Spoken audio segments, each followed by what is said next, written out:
Welcome to the debauchery.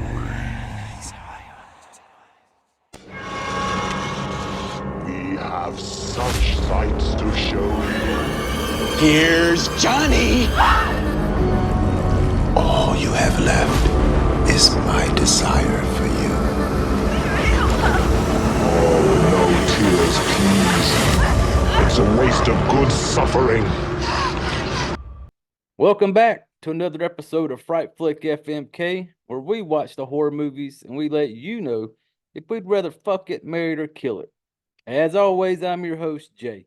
And damn, man, it feels like it's been a minute since I've been on here and been able to do an episode or record an episode.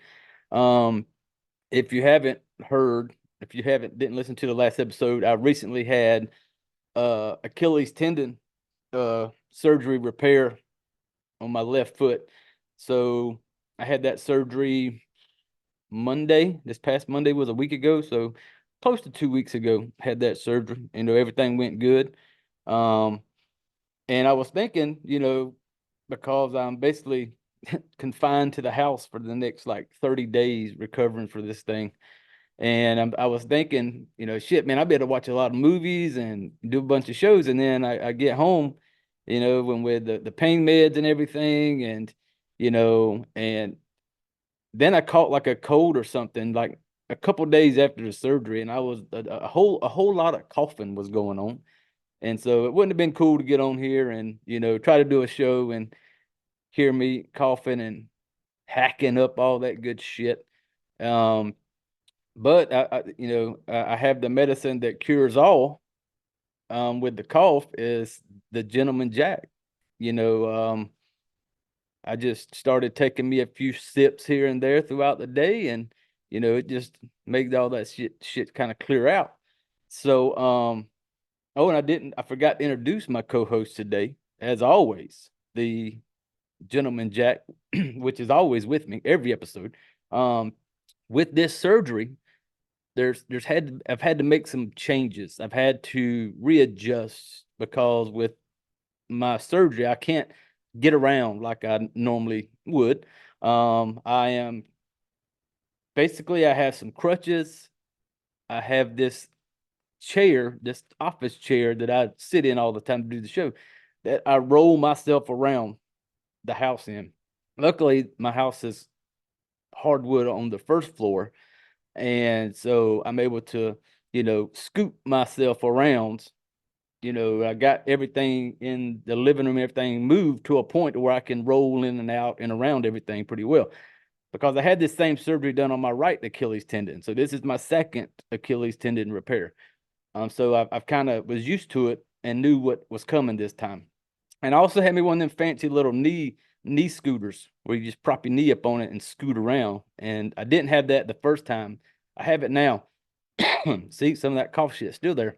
But it helps me kind of scoot around and get around better. It's got a little fancy basket on the front of it, like one of them baskets you have on the little bicycles when you're growing up, And so it lets me throw my shit in there.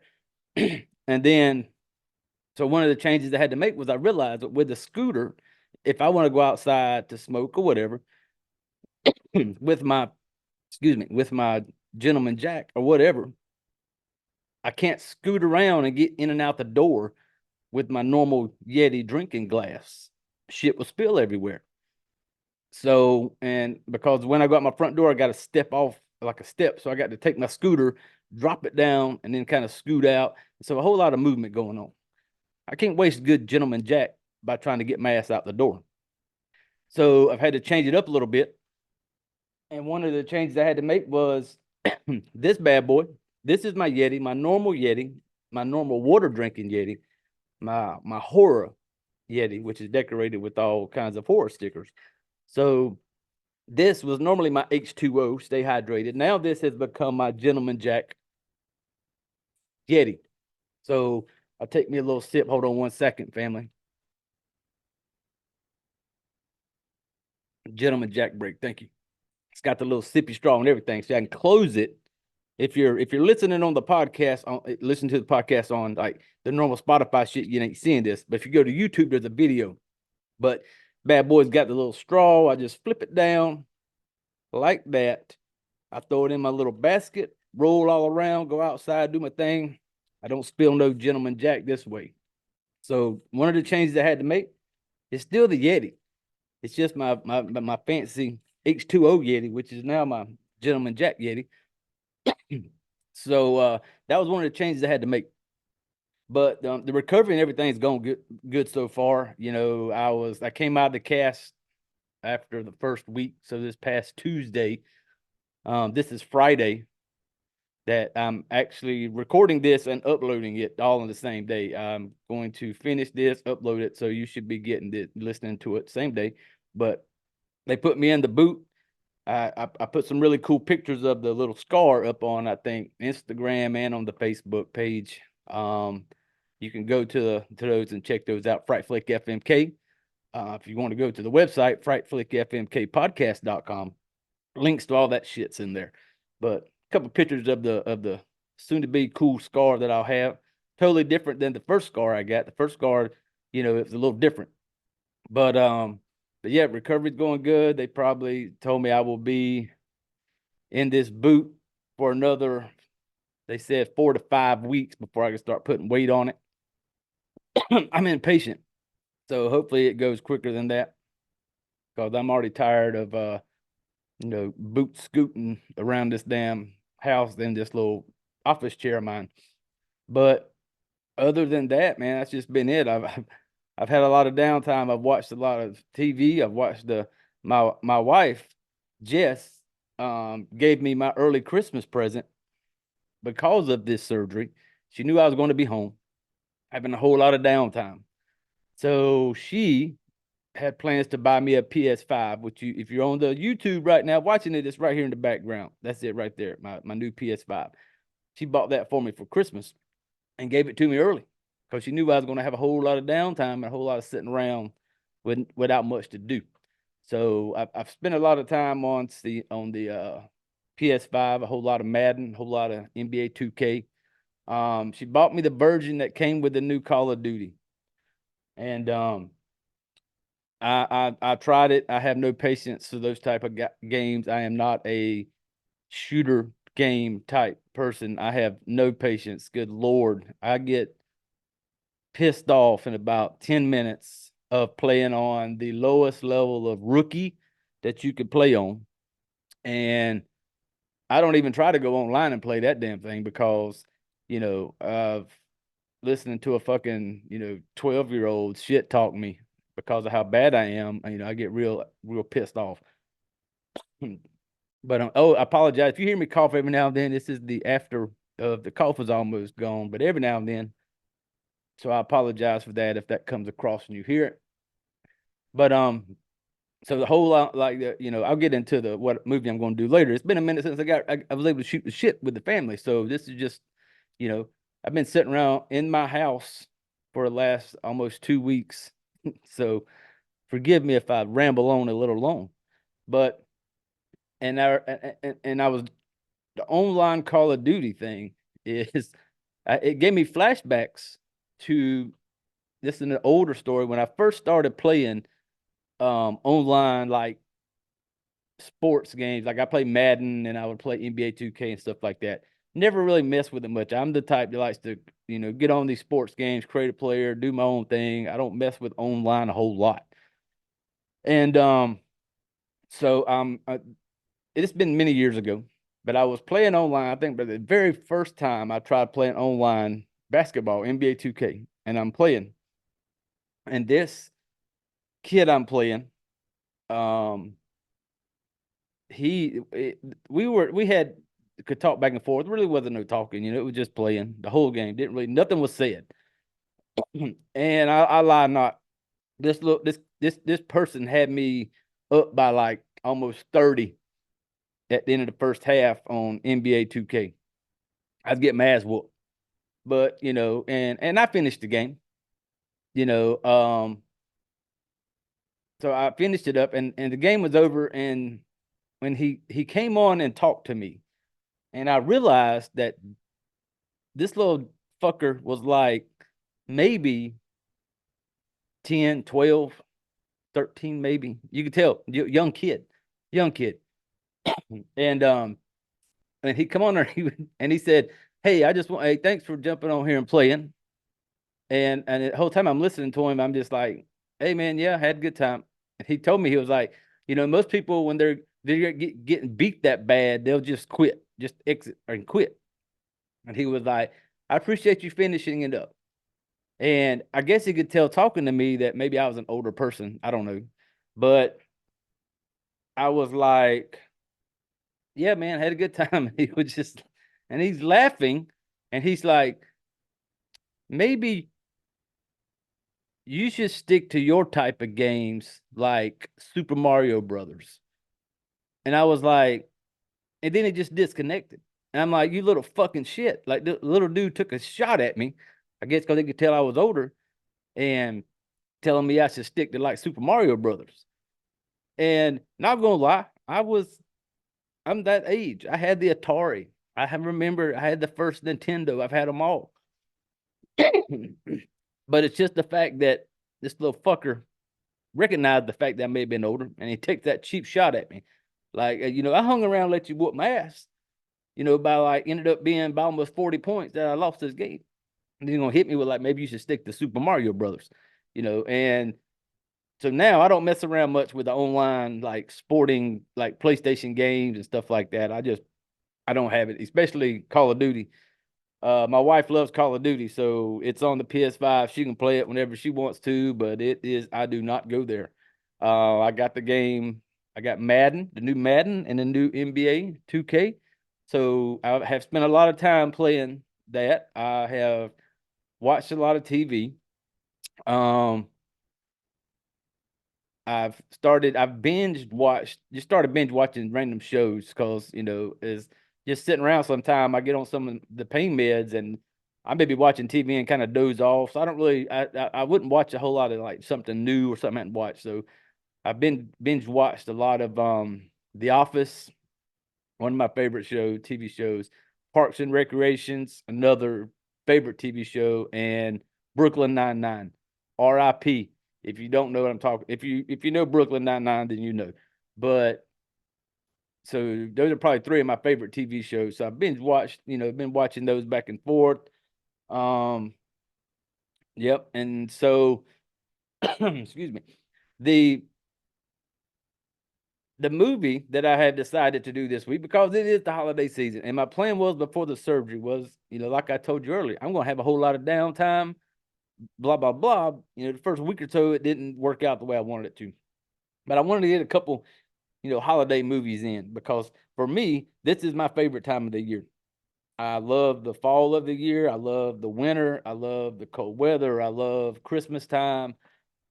I just like the best time of the year. I love all of it. So I always like, finding some type of new Christmas movie.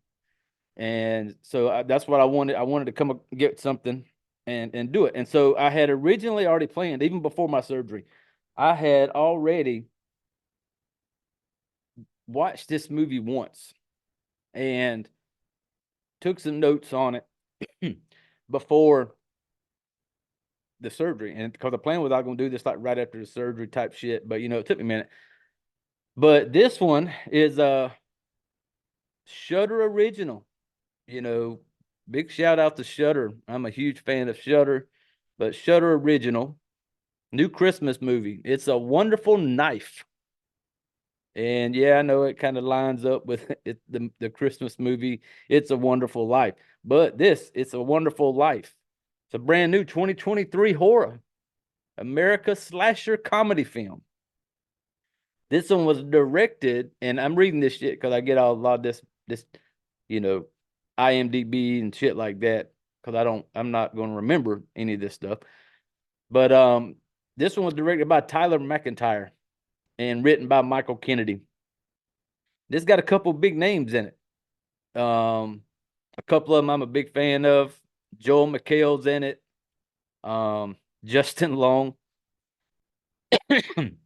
Man, I'm sorry for this cough. I don't know why this shit came out of nowhere. But and as soon as I seen Justin Long, if you've watched any type of horror movie that has Justin Long in it, this old dude does not have the best of luck when it comes to horror movies. always gets the shitty end of the deal. But so when I seen it was coming out, I think I watched it as soon as it came out. Like the day it was released, I watched it, took some notes on it. Like, man, I'll do this as soon as my surgery's over. But it, took me a little longer to be able to get here and do it. So it's probably been, like I said, when it came out almost like 2 weeks ago or something. I can't remember exactly. So it wasn't very fresh. So I had my notes already kind of done on it. But then today, because this is Friday, I decided I was gonna rewatch it. So I got up, rewatched it again, and I already had my notes, so I didn't have to worry about taking no notes or nothing on it. Sit there and watched it. And so I just finished watching it a few minutes ago. So I'm going to, and I decided, got my notes pulled up and decided this is the one I want to talk about. And I'm a big, like I said, love Christmas. I like a lot of Christmas movies. It doesn't have to be just horror Christmas movies. I like, some of the cheesy type Christmas movies. My favorite all time is the National Lampoon's Christmas Vacation, which I hadn't got to watch yet, but that will be on that's always my Christmas Eve or Christmas Day movie. But I will get to that one. But there's, a lot of the normal ones, just kind of basic normal. I like them. I enjoy them. So anytime I catch a holiday one, I look forward to seeing it. I want to kind of give you the rundown. Before I get into the rundown, housekeeping shit. I already mentioned earlier the website, frightflickfmkpodcast.com. Links and everything will be in the information if you're on the podcast. If you're listening to it on, like, we're on all the main ones, Spotify, Apple. That's the two main ones. But yeah, check out the website. It's got all the past episodes. It's got links to the Patreon. There is a Patreon. It's very basic, very simple. It's a one level. I think it's like $5 a month if you choose to come support. I think that's it for the housekeeping stuff. I feel like I've been away for a minute, so I just want to get in here and talk about a movie. There will be spoilers when I talk about movies. If you never listened to this shit show, I will spoil the shit out of it. So if you haven't seen, It's a Wonderful Knife, it's on Shudder. Go check it out, then come back, give it a listen. Because I want to go into it. Then at the end of it, I want to give you my review on if I'll fuck it, marry it, or kill it. And if you've been under a rock and you've never heard of what the whole fuck, marry, kill thing, quick little thing on it is marrying it being the best. It's one of those movies you can watch any time of the day, any time of the week, month, whatever. That is you just love watching it. The fuck is your friends with benefits. It's the one you just want to every now and then, if you don't know what you're looking for, if you want to see something but you really don't know, you just want to scratch that itch, then that's going to be your fuck. Your kill is the sea donkey. That's your, the one night stand you never want to see again. That's the kill. You ain't ever going back to it. You want to forget you ever seen it. So that's how we rate them. And so when I get to the end of it, we'll talk about that. But another cough, damn it. Hold on one second, family. Let me get a cure. Gentleman Jack break. Thank you. I have my little sippy straw. But it's a Wonderful Knife. I'll give you a little IMDb reading off of this bad boy. Hold on, because there was something I wrote in the notes I didn't like how they worded it. Well, here we go. IMDb. A year after saving her town from a psychotic killer on Christmas Eve, Winnie Carruthers' life is less than wonderful. But when she wishes she'd have never been born, she finds herself in a nightmare parallel universe and discovers without her, things could be much, much worse. Now the killer is back, and she must team up with the town misfit to identify the killer and get back to her own reality. Now, this one, when I said, the old movie, It's a Wonderful Life, Imagine if you took It's a Wonderful Life and then you took the movie Scream and you smushed them together. It's a Wonderful Knife. This one had some Scream vibes to it, and I'm a huge fan of the Scream movies. I like them all, you know. So that didn't bother me, and you will definitely pick up on it when you start watching it. But that is kind of the background of it. I touched on a couple of the cast members, but for this family, we're going to have our main girl, Jane. How do you say her damn name? Widop. I'm gonna go to IMDb, look at the cast, you'll see it. Plays Winnie. Winnie's our main girl. Excuse me. We got Winnie Carruthers. We got the dad, played by Joel McHale, David Carruthers. Then we got the Justin Long plays Henry Waters, and he's and you'll understand him once I get into it. Her mother is played by Erin Boyles, Judy. So, and she's got a brother named Jimmy. Jimmy played by Aiden Howard. So we got Winnie the daughter, Jimmy the brother, Mama is no Judy. Yeah, Judy's the mama, Erin Boyles, Judy, and then we got David the daddy. So, and a lot of times when I do movies, if I forget names, I will make up a nickname for them that helps me to remember it. So if you'll catch on. But so one of the quick things though that I learned before I get into it is the lady who plays there is Catherine Isabel. Wendy has an aunt in this movie, and you'll hear her name when I come up. Aunt Gail, played by Catherine Isabel. In this movie, her name is Gail Prescott. And if you're a huge Scream fan, you will recognize the Prescott name and the Gale name. Catherine Isabel plays a character, and this I read that plays a character named Gail Prescott, paying homage to the characters of Sidney Prescott and Gail Weathers from Scream, which I thought was pretty cool. I enjoy Scream. So but yeah, and it kind of gives this. I was always I've been a fan of the Ebenezer Scrooge Christmas movies, even the old Disney ones with Donald Duck in them. Yeah, I'm that old. Where Scrooge gets a visit during the middle of the night, and he gets shown what life would be like if it's different. If he wasn't there, if just something was different, how much things would change. And this is how this movie kind of goes. It kind of gives you that feeling of that, and also mixes in some a little bit of Scream type. Got some killing in it. So that's kind of how this story is going to flow. And this is where I kind of go into the movie and I start spoiling the shit out of it, and I talk about it and put my weird fucked up spin on how I see it and the shit that kind of pops in my mind as I'm watching it.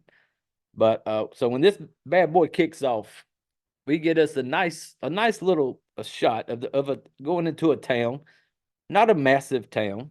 It seems like one of them towns where everybody kind of knows everybody. And then we get into this commercial that's on, and this little area is called Angel Falls. It's like a brand new Angel Falls commercial, and we have Henry Waters, Justin Long. Henry Waters. Henry is he's like this big wig type dude in town. He's like the head big guy in town. Small towns like that, you always have that one rich fucker that's family just kind of owns everything, got their fucking thumb in everything, and everybody just kind of knows him. And that is Henry. And so he's doing this commercial for Henry Falls, and Henry's plan for Angel Falls is he wants to bring one of these big fancy like shopping mall type things to the town to help, I guess, draw more people, shut down all the small business people, to bring in all this big name people to, just to make more money. You know, he just want to say fuck the little man and just wants to build his little town the way he wants it. And just the way he's talking, he's a fucking asshole in this movie. He's a fucking prick. And it will not take you long to where, and because you've watched his movies, horror movies he's been in, he has not had good luck. So you're automatically thinking, okay, he's got to die. But within the first 5 minutes of just listening to him talk, I'm already wanting him to fucking die. He just got this little air about him. This fucking, he's an asshole. And I remember in the commercial, at the end of it, he's just like, "I'm the best, so fuck the rest." And I'm just like, and then he's like, "Just tell him Henry sent you." And I was like, "This dude is such a fucking asshole." And because he's such an asshole, you just know that he's going to get it. Until they show me a horror movie where this old boy does not get fucked up and somehow, you know, that's just the way Justin Long movies are going. I'm going to take them when he's in them. So it's that time of the year, and then a lot of small towns, I guess, do it. They get together for the tree lighting ceremony. Little small town, and they're out there with the tree, and Henry is out there doing his little pitch, whatever bullshit that them type of people do, and he just comes across as he's like that, just like an ass kisser. Like he's just going to kiss everybody's ass, tell them exactly what they want to fucking hear to make everybody happy, and the fucking douche. So this little ceremony's over with, and and apparently this is Christmas Eve. Like I don't understand why you wait till Christmas Eve to light the fucking town tree up. I'm the type that I like to enjoy that process for like the whole month. I like it when I'm okay with people that as soon as Thanksgiving's over, the Christmas decorations and shit go up. I have no problem with that. I like it, you know. Um, so I'm completely fine with that quick transition. Thanksgiving's over, slap up some lights, some trees, and that the whole month of December, I enjoy the Christmas thing. I just like it. So hold on one second, family. Gentleman break, thank you. So it's just odd to me when I see movies or whatever it does that. Like, we're gonna light the tree up and it's fucking Christmas Eve, man. Like Christmas Eve is a time everybody, everybody's at home enjoying the family time on Christmas Eve. Not everybody downtown lighting up a fucking tree that could have been lit up 2 weeks ago. But ceremony's over. And the Carruthers, the family I mentioned earlier, they're all kind of walking down the sidewalk, getting ready to go home and enjoy Christmas Eve, get ready for Christmas. And David, the dad, works for Henry. And as they're walking down the street, they make the comment like, "Oh, it looks like, we're going to get to kind of enjoy Christmas Eve. Dad doesn't have to go to work." And they're just talking, the dad, the mom, Judy, and Winnie and Jimmy. That's the family. And they're just kind of talking and making a joke, like, you know, normally, I guess Dad has to fucking be there with damn Mr. Waters every fucking Christmas Eve for some fucked up reason. And so they're thinking they're gonna get home, enjoy fucking Christmas Eve together. Next thing you know, you hear fucking Henry in the background talking, and they stop. And David's trying to talk to Henry is talking to David, and they're talking about the new commercial and asking if they had seen it, and he's a fucking douche. And in the background, Winnie and Jimmy are talking, and they're like, "Is that Buck? Buck is Henry's brother." And so they're talking, and Buck is like just messing with his phone, taking fucking like selfies and shit. And Buck's not young. He's not a young kid. Teenagers get caught up in the selfies and all that fucking shit. This dude is not that. He's older. And so Jimmy and Winnie are kind of joking about him, and like even Jimmy makes a comment like, "Yeah, he just started like an OnlyFans or something like that." And so when Henry is asking Judy Yeah, hey, did you see the commercial? And she's like, no. And he was like, well, it was great because of David. And I guess Buck was like, yeah, I directed that commercial. And he basically told David that basically how he kicked him off the set. He's just a fucking asshole too. And he's one of those assholes, when you get certain family members that are fucking the rich fucking assholes, and then other people in their family think that because their brothers or whatever are fucking famous and rich and all this, then they think they can automatically be an asshole. It thinks that they can just act however they want, riding on brothers' coat fucking tails. And so that's how Buck kind of comes across. And and it's funny because when Buck just kind of ignores them when they're talking to him, because Jimmy, the son was like, hey, you coached my thing. It was like Pee Wee football or some shit. So the dude's got a little age on him. And Buck just kind of ignored him. And he's like walking off and he's on Instagram. And you hear him make a comment like, hey, if you want to see my dick, and he's like going live on Instagram, he's just a douche just like his brother. But Buck's an asshole and douche because his brother is. He's just riding them coattails. So, and he tells Dave, hey, come walk with me. And then the kids and even the wife, they're like, hey, what about dinner? Like, it's Christmas Eve dinner. And then fucking Henry gonna be like, just put it in the microwave. And then Henry's wife is like, oh, I love the microwave. Like, this bitch has never cooked anything in her life. You know, I guess she is a microwave family or a Uber, or not Uber, but DoorDash type family. And so Henry just goes off with him.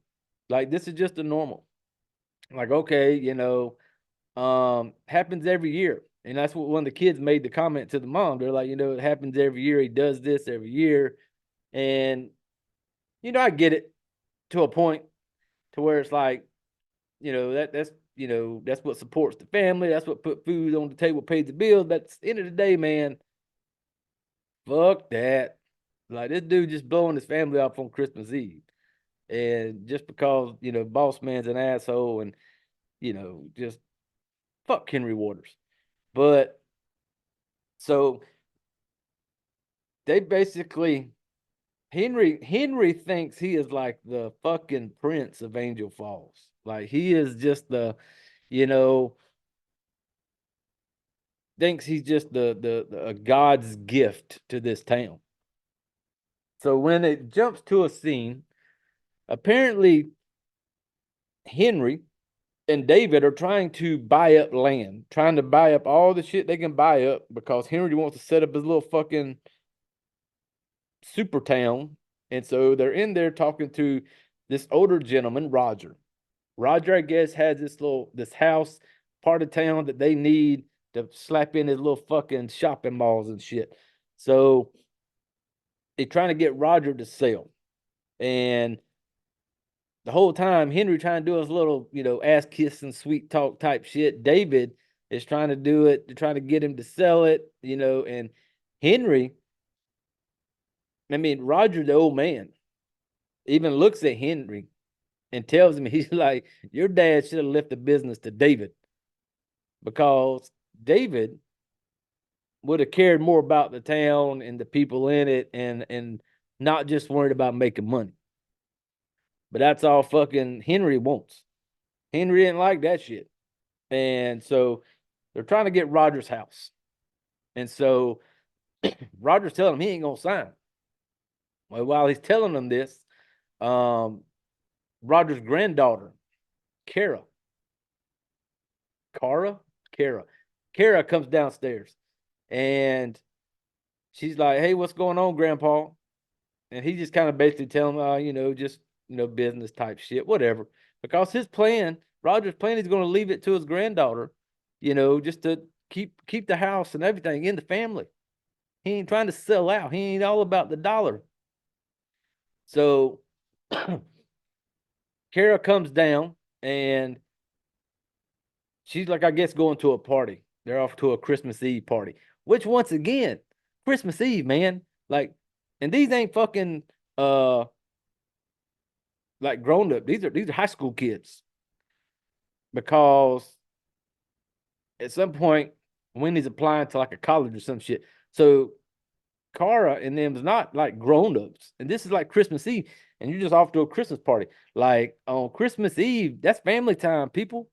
Like you're just gonna be at home on Christmas Eve, and then be like, fuck off, family. I'm going to go hang out with a bunch of other fucking teenagers. No, you're not. Christmas time, family time. You know, but so she's off to go to this Christmas party, and Henry gives her this look, and he just kind of looks at her like, "Car, you be safe now." And then we go back to the Carruthers family. They're back home decorating. I lie not. They are decorating the Christmas tree on Christmas Eve. Christmas Eve. Instantly, I was bugged by that because I'm a fan of Christmas. I like the decorating. And so I'm just like, y'all just putting some fucking ornaments on the tree now? That bugs me. Why even bother? Like, why even put up a fucking tree? Tomorrow is Christmas. Santa Claus is coming the next day. Once all the gifts is open and all that good shit, it's time to put it all away. You don't even get to enjoy it. You don't even get to enjoy the decorations or nothing. You went through Christmas Eve, putting up a tree, bam, Santa Claus comes, taking the shit right back down. I don't like it. I don't know if I trust people that put up a Christmas tree on Christmas Eve. I don't know if I can trust people like that. Something's wrong with you. So they're all doing this decorating. Well, then it comes times for Winnie and Jimmy are going to go, I guess, to this same Christmas party. Because while they're in the house, of course, Dad Dave is off with fucking Henry. Well, Mom Judy is there with the kids decorating. Well, then Judy's sister Gail Prescott, she comes walking in. She's got her girlfriend with her, and they walk in and they're like, where you been and stuff. They're getting ready, and all this is like Christmas Eve. And I know, like, and I'm one of them that kind of looks at it kind of odd, different, I guess, because I'm thinking, I know this is the time of year where it gets dark super early. So maybe they held that little tree light ceremony shit at like fucking 5:30 in the evening. And now maybe it's only like 7:30, 8:30 or whatever. Well, then Gail comes rolling up in there, and then they're still decorating the tree. The kids are getting ready to go off to this party, and it's getting like, it has to be like, I'm thinking like 7:30, 8 o'clock at night. And not even going to enjoy like the family time on Christmas Eve. So the kids are going out the door, and the mom, Judy, goes like, don't do anything I wouldn't do. And then fucking Aunt Gail just yells out, get fucked up. I was a fan of Aunt Gail. So Cara goes outside and she gets, not Cara, Winnie goes outside, gets in the car with her best friend Cara, who was the granddaughter to Roger, the old man. And Jimmy was going to meet him later. Her brother was. But they were talking about Eddie and Robbie, and I'm assuming Eddie and Robbie were a couple guys they liked. They were going to be at the party. So Kara looks at Winnie and basically tells her, like, do you mind driving? Because I got to get fucked up tonight. Because I guess having to deal with fucking Henry Waters. Because she told her that Henry was over at her house trying to get her to sell it. And she makes comment like, fuck Henry Waters. But then Winnie is not the cussing type because she tries to get her to say it. And you just tell Winnie's not going to say the fuck word. And so, but yeah, then, so they're getting ready to go off to the party. We go back to Roger's house. Dave and Henry have already left. Roger then told him to kind of fuck off. He's not selling. When Henry there, just enjoying his lonely Christmas Eve at home because Cara just left Granddad Roger at home by himself on Christmas Eve. What the fuck? It's Christmas Eve. You got Grandpa Roger at home by himself. So you can go hang out with some fucking teenagers. And then you hanging out talking about getting fucked up and drunk. Like, come on, parents. Like, these are high schoolers, And I'm just like, you're just gonna leave Grandpa Roger at home, letting him hang by himself.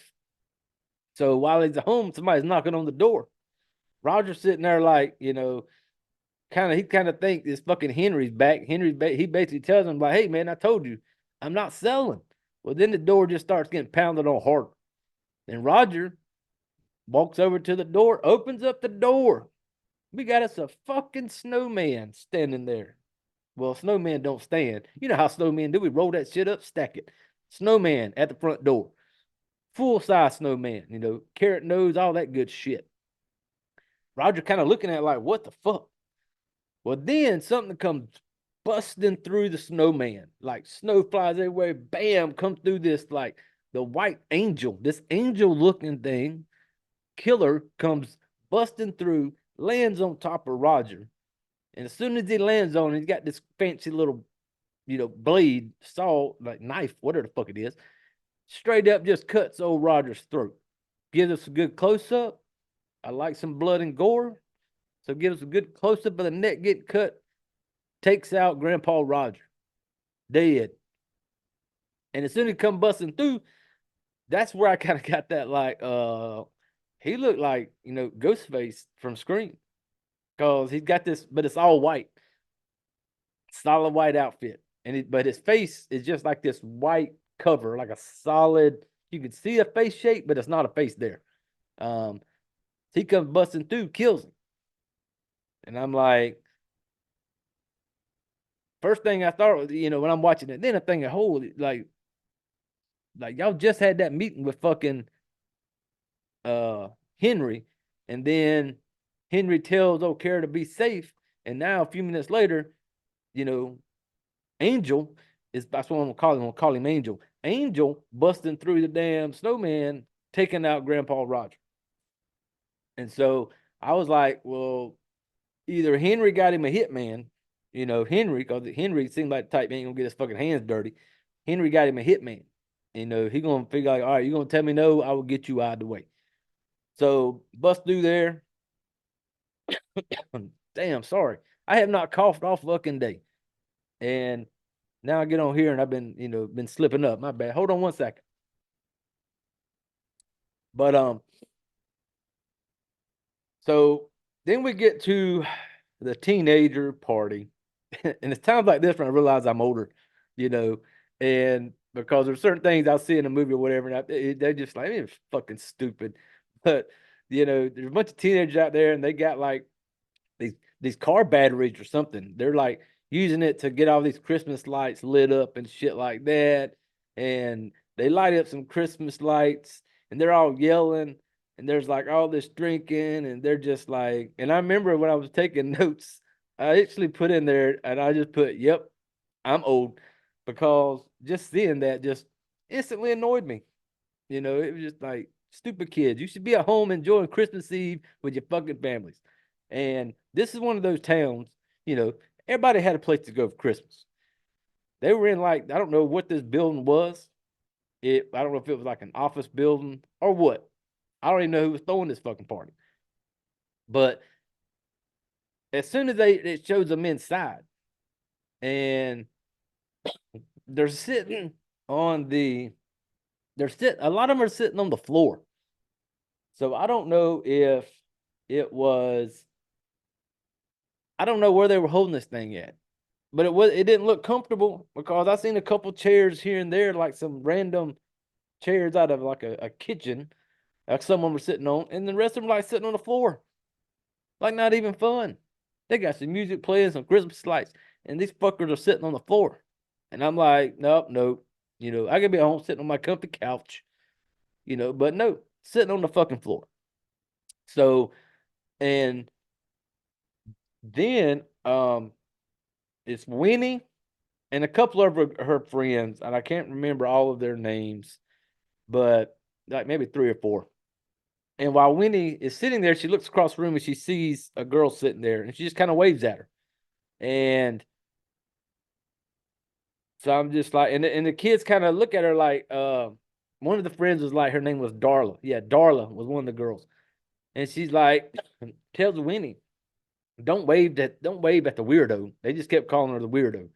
And you can tell she's like, the shy kid in school, so, but kind of quiet. But Winnie, waved, and Darla was like, oh, don't wave at the weirdo. And once again, in my notes, I put, where are all the fucking chairs? Like, way too much floor sitting. And then all the friends decided they're going to kind of get up and go do their thing. Darla's going to go do her thing. Kara's got her little boyfriend she's going to go do her thing with. And 1 second. Gentleman Jack break. Thank you. And so all the friends are going to go do their own thing. So she's just kind of sitting there. And then we got two dudes outside. They're kind of making out, doing their own thing. And they kind of stop. They feel like somebody's watching them. And the two dudes like, hey man, let's get out of here. So they're going about the way. Well, then we got the angel. Angel is watching them. Angel is the white killer dude. And if you watch it, if you haven't watched it, when you do, you understand why it's the angel. He looks like an angel. But then we get Kara and her little boyfriend. And I like this part. But Karen, her little man's outside looking at the lights and shit, and he's kind of walking around, about to go have a little make-out session. And once again, because I'm older, I'm like looking at the TV and I'm talking, going like, what the fuck are parents thinking? Like, what? These are high schoolers. It's Christmas Eve. Why the fuck aren't your kids at home? But no, you got your kids out here at some fucking rigged up Christmas party, drinking, making out and shit. And so Cara and her man stops and they start kissing. Excuse me. And so while they're kissing, Cara kind of stops and she kind of backs up. She's like, ooh, like, what do you eat? And like, maybe it's like, dude had bad breath. I don't know. And when she backs up, she's got like some like red shit on her mouth. But then she looks up at her boyfriend. He's got blood coming out of his mouth. And next thing you know, this huge fucking candy cane, like almost 3 foot long candy cane, comes shoving through the back of the old boy's neck, right out of his mouth. Little sharp pointed candy cane right through his fucking mouth. And I like that kill.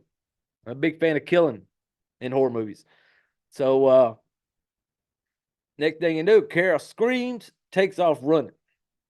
And he tries to stab her, but she kind of, fights off for a minute. She takes off. Well, she gets to the door, and where people are inside this lame ass party with people with just rooms to sit on the floor, and they're sitting there, and she's like screaming at the window. And next thing you know, Angel dude comes up behind her and starts stabbing her, fucking her up, kills her. Down goes Kara, which I thought it surprised me because I honestly thought Kara was going to be one of them that, ride or die all the way to the end of it because her and Winnie being such good buddies. But I was wrong. So Winnie comes out. Then everybody starts seeing some shit going down. Everybody starts panicking, takes off running. Ghost guy, Angel, she runs out there and sees fucking Kara on the ground. She stops and she's trying to, you're like, oh no, Kara. And Angel dude comes up behind her. Wendy's got a camera. She likes taking photographs. She wants to be a photographer. So she hits him with the camera and runs off. And then when she takes off running, she goes out to like a little wood line, out some woods and shit. And Winnie's like hiding behind some trees. You see Ghostface kind of show up.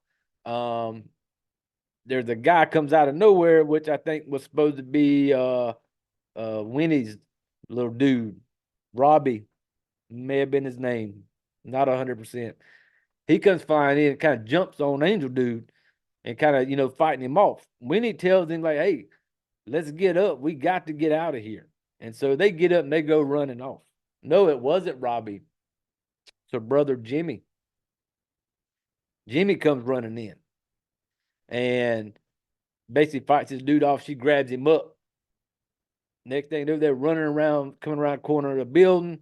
There's a fucking Angel dude there he meets up with them right here at the corner of this building or wherever. And he basically knocks old boy down and he's on top of him. And he's got his little fancy, cool little blade, and he's like pushing it down, like he's about to push it in old boy's face. Jimmy's face. And so while he's doing this, fucking Winnie runs over there, and this is right where the area where they plugged the fucking like car batteries up, I guess, to power this shit. Takes the car battery cables off the battery, and then like clamps them onto the angel dude. I'm not the smartest dude in the world, but that part was kind of like maybe I just didn't understand it because the batteries making the power. And the power is coming out of the batteries to power said lights. If you unhook cables from said battery, they don't have no power. Maybe I don't know. Maybe I just overthought that. Maybe I missed something. Whatever. Either way, she takes the batteries, clamps them to the old ghost dude, and then ghost dude falls over, like lights his ass up, like straight up fries him, like dead. And I was like, well, holy shit, that was quick. You know, down goes the angel dude. But then Winnie comes up to him, takes the mask off, and fucking Henry Waters is the angel, the killer. And I'm just like, oh shit. Well, then it's going to jump us a year forward, a full year. Henry is dead out of the way. Henry was bad for the town. Henry was bringing the town down. Now Henry's out of the way. David, her dad, now has a realty company, you know, selling homes and shit. Town's doing much better because Henry's fucked up ass is out of the way. It's like renewed. Winnie's still kind of bummed. You know, it's a year later, but it's like the anniversary time of when, you know, her best friend Cara died. You know, so Winnie's upstairs. They go to she had applied for colleges because she wants to be a photographer, go to school for that. I think it may have been NYU she applied for. Got a letter in the mail that says, sorry, you know, to inform you that you did not get in. So it just kind of bums her out. You know, anniversaries here for all this killing bullshit went down. Now you don't get into the college you want. You know, just bummed out. Shit ain't going good. And so she come downstairs and like the family was going to, I guess, do some shit for getting ready for Christmas Eve again. Because this is supposed to be like, I guess, the year later. Doing one of them Christmas Eve downtown things. So they get ready to all go downtown. They're kind of walking around. Well, then Winnie comes up to a window and it looked like I think it said like the Waters Funeral Home. Because I think old fucking Henry Waters owned basically everything in fucking town. Like this little funeral home that had like, you know, closed out of business type shit on it. And I guess when Henry went down, the whole Waters name just went down with it. And so she's standing outside the window with it. You know, Henry's brother, Buck, comes walking up to her. And Buck is not the same cocky, arrogant asshole he was a year ago when he was bragging about his dick on Instagram. He looked a little run down. You know, he ain't riding on brother's coattails no more. And so he's looking at her and he's upset and he's telling her, like, you killed my brother. You killed my brother. He says, I said, fucking end you for what you did.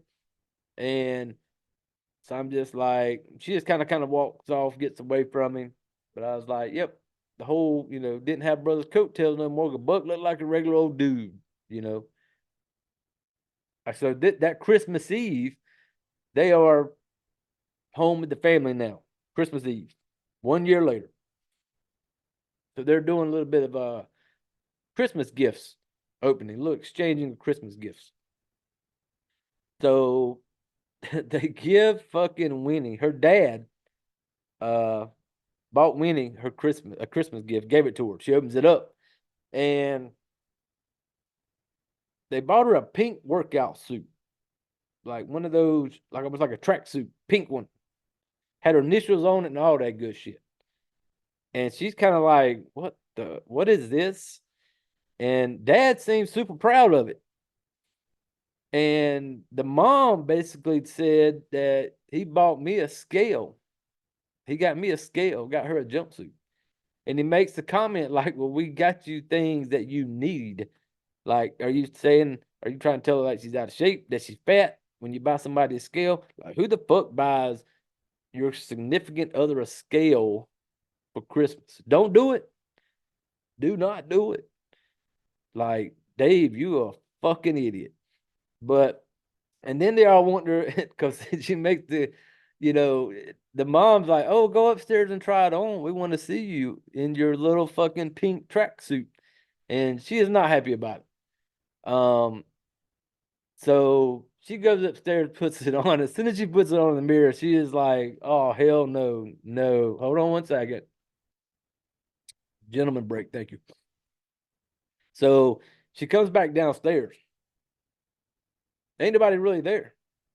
And then I think Aunt Gail and her girlfriend are there. And she basically like, they're outside. They got your brother, Jimmy, a new truck. And I here you are in your pink fucking jumpsuit with your little initials on it. And then you got brother getting a brand new fucking truck. And when she goes outside, Dad David's out there with the brother Jimmy, and mom's out there showing him his new truck. And this ain't no little fucking half-ass, little local, used beater truck. This is a brand new, like, nice truck. And Winnie comes out and she's just kind of like, are you fucking kidding me? And at this time, Aunt Gail is like behind her. And because she makes the comment like, are you fucking kidding me? Dad gets me a lesbian tracksuit, and you get me a damn truck. But then since, Aunt Gail's like, hey, but it was that part was funny. And the dad and mom made comments like, we got you both something you needed. Like, I don't guess fucking, I don't know. Like, she got a tracksuit and Jimmy gets a brand new truck. And she gets upset because she like, no one wants to remember what happened last year. And you could tell she's still struggling with it. And apparently nobody in this town talks about it. Like, it was done, it doesn't get discussed. Everybody has moved on and done and over. But Winnie, lost her best friend. She actually killed the angel dude, Henry Waters. But yet everybody just kind of moved on. And you can tell she's upset. And so Winnie gets upset and just runs upstairs. And then the dad, they have this little like 1 second of silence where after Winnie goes off telling him like nobody wants to talk about it, blah, blah, blah. Dad Dave just kind of looked at him like, hey man, this thing's got the 6.2 blah blah blah, and he's like excited to get into it, and they didn't give a fuck. Well, then when he comes back in the house, and she sits on the couch, and she's there with Aunt Gail, and she gets a text from somebody to come to the new Christmas party, blah blah blah, new tradition, come to the party. Apparently, this is like rich kid Robbie. I mean, maybe it was his house or some shit, his neighbor's house. I can't remember. So they go up in there. And like I said, this is a year later. So she leaves, goes to this Christmas party. And she goes up in there and she's looking for Robbie. She's asking people, like, have you seen Robbie? And here comes up the same chick that she waved at the year before. The one everybody called Weirdo. Her name is Bernie. And Bernie comes walking up to her. And basically she's like, hey, you waved at me last year. She said, I figured I'll come talk to you this year. So, and she's asking like, have you seen Robbie? And Bernie's like, I think he's outside.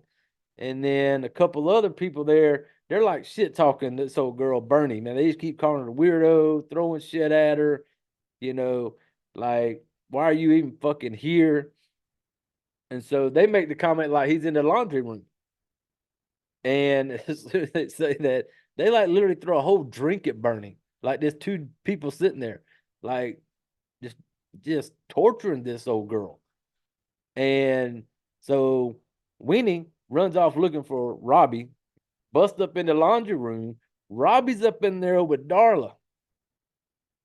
And they are, in the process of doing it in the laundry room.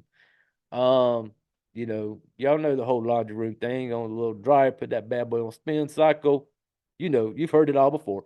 But so she comes out all pissed off. Robbie comes running out, and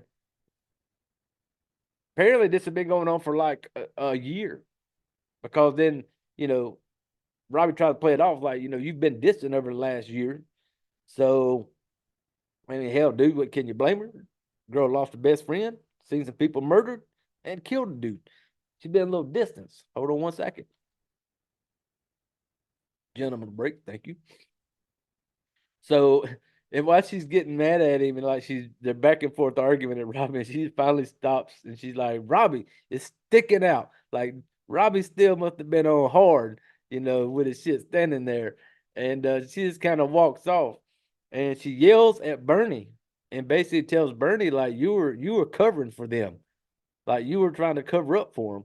And she just leaves and just walks out pissed off. Goes out to the like little town. And like I said, Christmas Eve again, town's kind of quiet. Everybody at home doing their own thing on Christmas Eve. She walks out on looks like a little pier in the town. And she's kind of standing there. And she is walking, and she leaves and walks out to the pier. She walks out, and you can tell the old girl's upset. The whole town's kind of moved on. Nobody has really talked to her at all. And she's been through the most of it, if you think about it, because she's the one that killed a dude. No one cares. And she comes out there and she's kind of talking. She's like, old girl, you gotta be thinking like my boyfriend's fucking another chick, my best friend's dead, my family don't give a fuck, and she goes, it's almost like I don't exist. And she makes the comment. She was like, everyone would be better if I was never born. But then we see this green sky lighting up and starts moving over her. An aurora? Is that what they call that shit? Green light moving over. And when I started seeing that, I got to thinking, I'm like, okay, this going to be when you're going to get your wish, bitch. Like, you want to see, like, wish I was never born, town wouldn't miss me type shit. The whole green starts getting lights up real bright, real bright.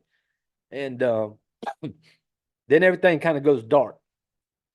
All the lights and everything, just the dark, not all lit up and fancy for Christmas time like it was before. Everything's dark.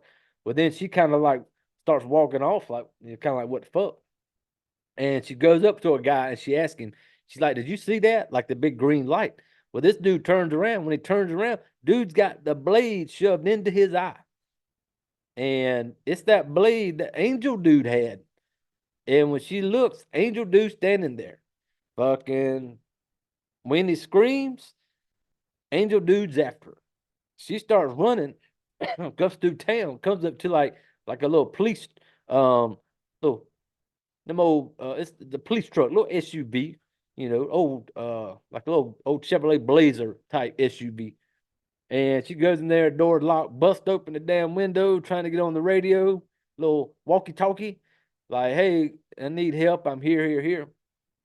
And then somebody comes up behind her and grabs her. She spins around, and it is fucking Buck.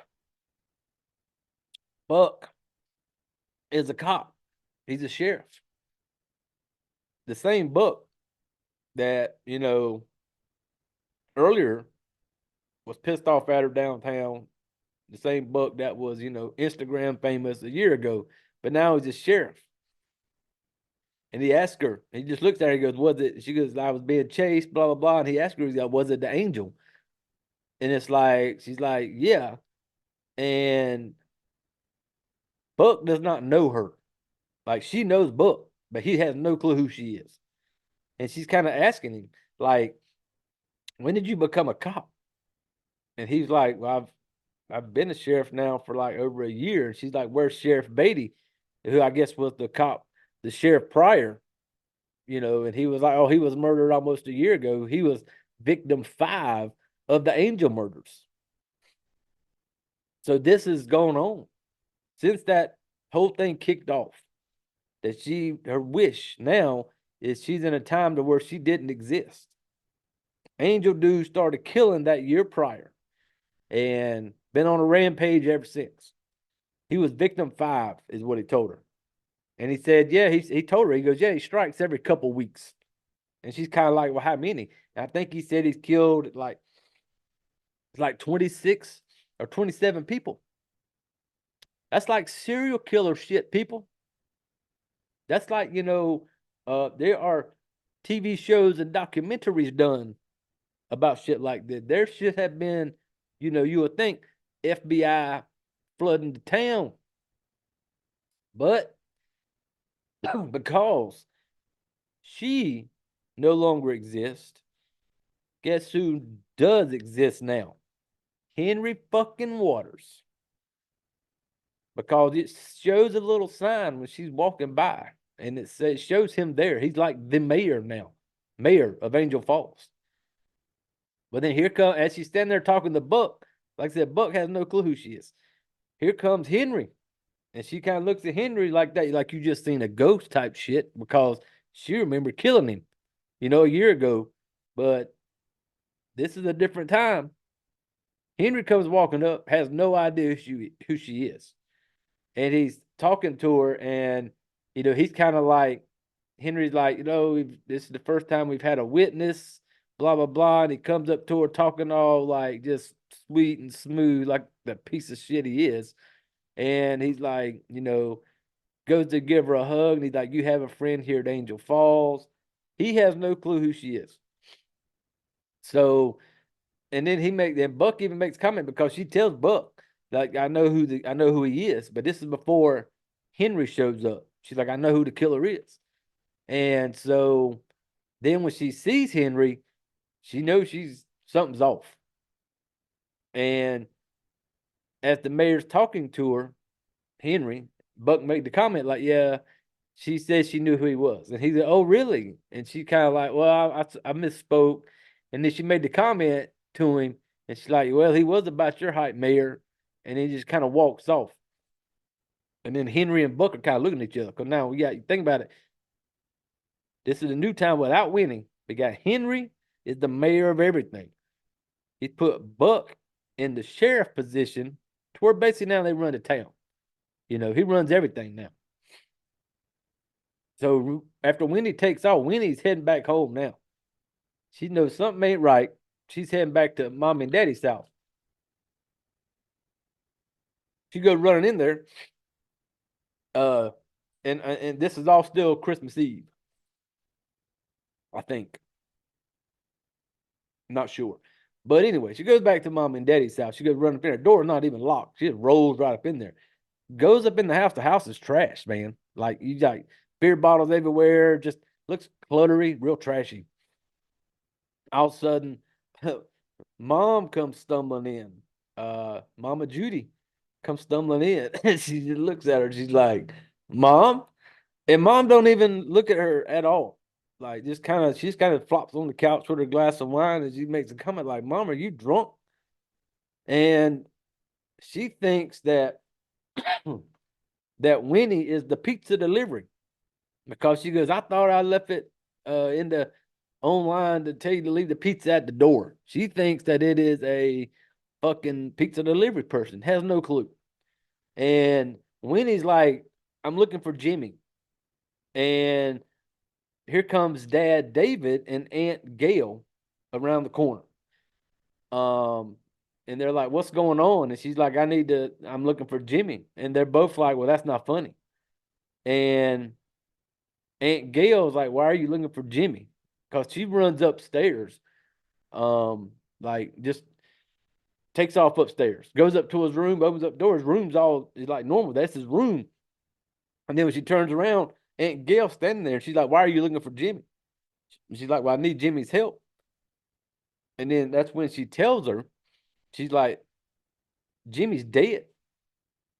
And David's there, the dad, her dad, but he doesn't know her. So, but he just like, his son was murdered a year ago, and which was that time when she said she no longer existed because she saved Jimmy's life with the jumper cables that year prior. So now in, Winnie don't exist world, nobody was there to stop the murder of her brother Jimmy. So basically David's pissed off, He basically tells her kicks her out of the house, tells her to get out. She leaves the house. So now start hearing over like the intercom, like intercom in the fucking town, telling everybody there's a curfew. I guess because of the murders, telling everybody, the curfew, everybody needs to be home, blah blah blah blah blah. The town's all decorated with Henry's shit, like him about being the mayor.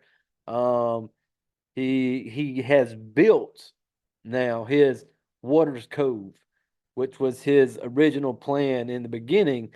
His fancy big money making type whatever Walters Cove. He's built it, and so at that time she goes back to the party house where she had originally been earlier before the whole wish thing went down.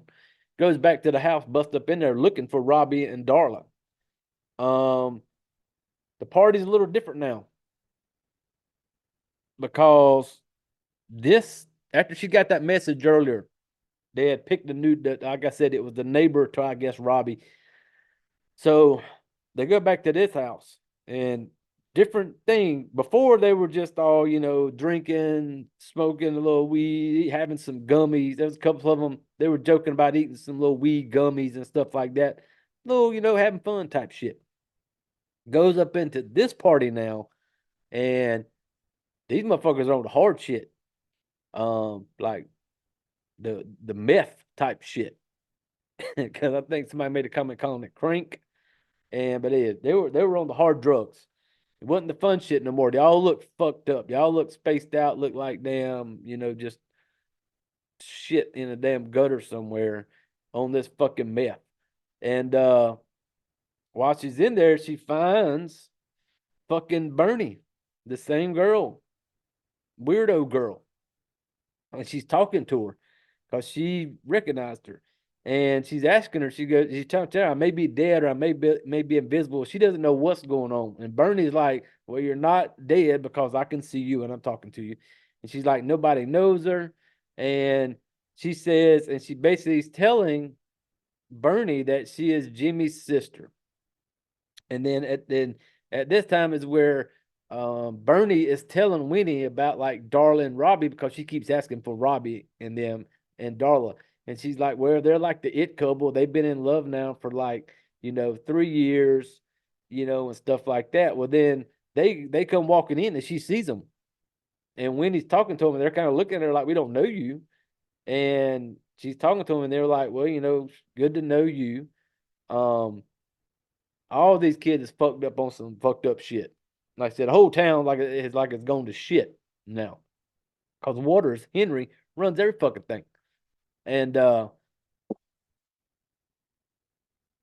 then the two town junkies. I call them junkies because in the beginning, at the first party, they're the one playing with the weed gummies, like throwing them in each other's mouth, having a good time.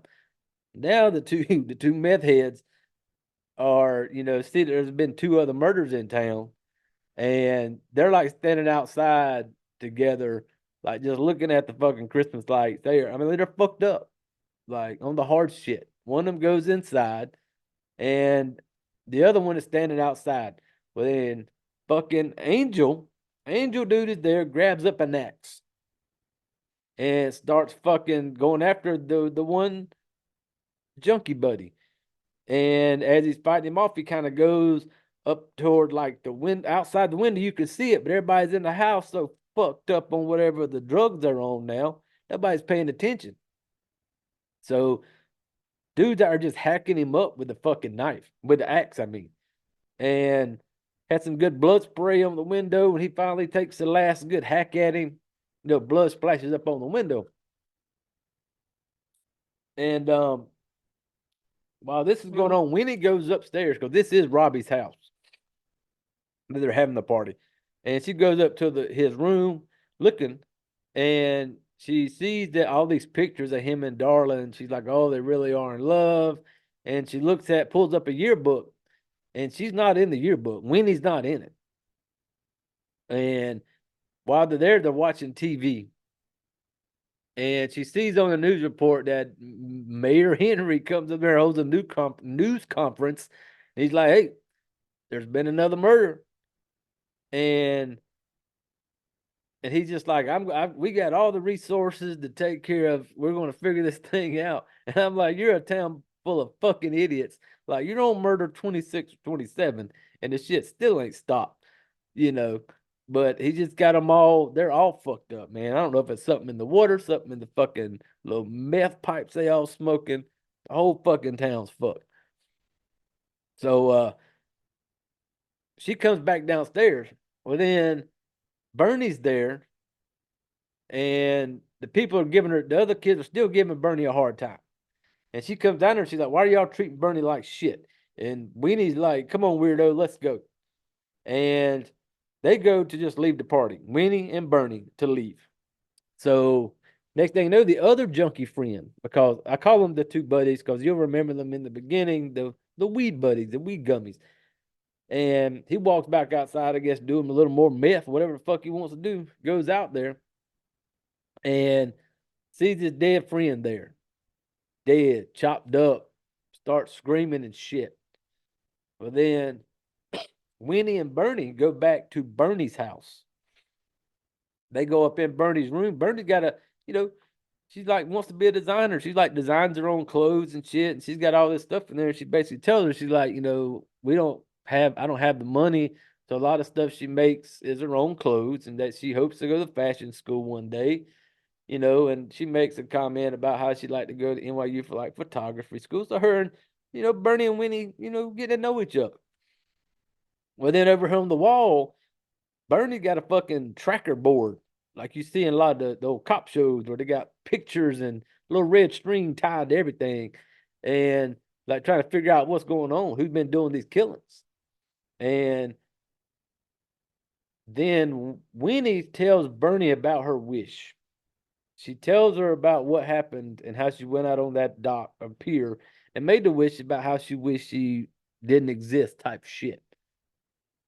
And while she's telling her about this, she's telling her about how she killed the killer and saved Jimmy, and basically tells her that Mayor Waters is the killer. And it was and so while she's telling her this, fucking Bernie started getting a little suspicious because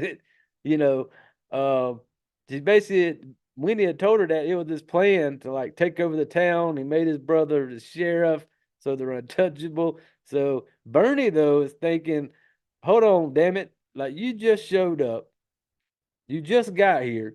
They've already been a couple murders, and here you are now. And she starts thinking maybe Winnie is the fucking angel, the killer. Because she backs up while she's talking to her, and she's like grabbing her pair of scissors. Like she's a little nervous right now. And you can tell, hold on, family. That's my gentleman break. Thank you. And you can tell she's a little nervous. Well, why she, Winnie's kind of like, "Hey, what are you doing?" Like it's not me. Next thing you know, a little Christmas decoration from outside comes busting through the fucking window, and look up, and it's the angel dude coming into the house and breaks through the window. And at this moment now, Bernie now knows that, okay, Winnie, you are not the one. So they fight this motherfucker off a little bit, and then they are able to get away and get out of the house. They take off running. So then they go across, I forget where they were going at the time, but they stop and they see the green sky, and they look up, and Bernie makes the comment like, it shouldn't be here, like that. It's not normal. Like this aurora shouldn't be here. And so Bernie's thinking like, this isn't an accident that this thing is here, and maybe some of the shit that Winnie was telling her starting to make sense. Bernie got an open mind. Good for you, Bernie. Well, they go back to this old theater in town. Apparently, the one thing that fucking Henry Waters hasn't bought and shut down. And they go up in there, and Bernie works there because she had the keys to get inside. So they're going to hide out in there because Bernie's like, hey, we can hide out in here till tomorrow. We'll figure some shit out. They're in there watching like old Christmas movies. They're up in the big theater, got it to themselves. I don't remember if it was like one of the old original Scrooge movies or maybe A Wonderful Life. I'm not sure. But they're sitting there together in the little theater seats, and Bernie's curious. Bernie's got this old girl Wendy saying that basically that I used to exist, now I don't exist, now I'm here and I'm existing. So she's asking questions like, what's it like being born again, becoming undead, and just curious. And then Winnie kind of puts her feet up on the damn chair in front of her, like clicking her heels together, like Dorothy. And she's like, wishing she was born and that Jimmy was alive, and nothing's happening. And they're having a moment there together. She's telling her how she wished she hadn't, made the comment or the wish about not existing. And Bernie tells Winnie, she goes, I know this town is better with you in it. And then they hold hands. And they had their moment then because maybe it's just me, but this is a little off topic, but they went to hold hands and it shows their hands on the thing. And, like a comfort somebody holding hands is you just kind of grab their hand, maybe just kind of hold it, put your hand on top of theirs, give it a little squeeze, let them know you're there for them, because their hand was on the little chair. You know how you just lay your hand on there, give a little squeeze, hey, I'm here for you, the comfort hand on hand type thing. No, they had the, there's something going on. There's a spark here hand holding. When you hold hands and your fingers hold, they go in together. You are intertwined. Like when you lock fingers inside of fingers. If you're seeing this on YouTube, you know what I'm doing right now. But that's the kind of hand holding they did. Like that, fingers and fingers locked in. Like there were some feelings right there. There was a moment. And and Wendy kind of lays her head on the shoulders. You can tell Wendy's got to be exhausted. She's just been on the run doing all this shit. She kind of goes to sleep. Excuse me. Wendy wakes up looking for Bernie. Next day, Bernie's not there. And so she goes upstairs and, Bernie been upstairs in like the little film room, whatever. She been doing some homework. And she's like, Wendy's like, and she's looking up stuff on this Aurora. And Wendy's asking her, she's like, you been up all night doing this? And she's like, well, I couldn't sleep. She jokes with her, basically telling her, I guess, Wendy snores. And she's telling her, she's like, the Aurora's fading. Like the Aurora is there, but it's fading.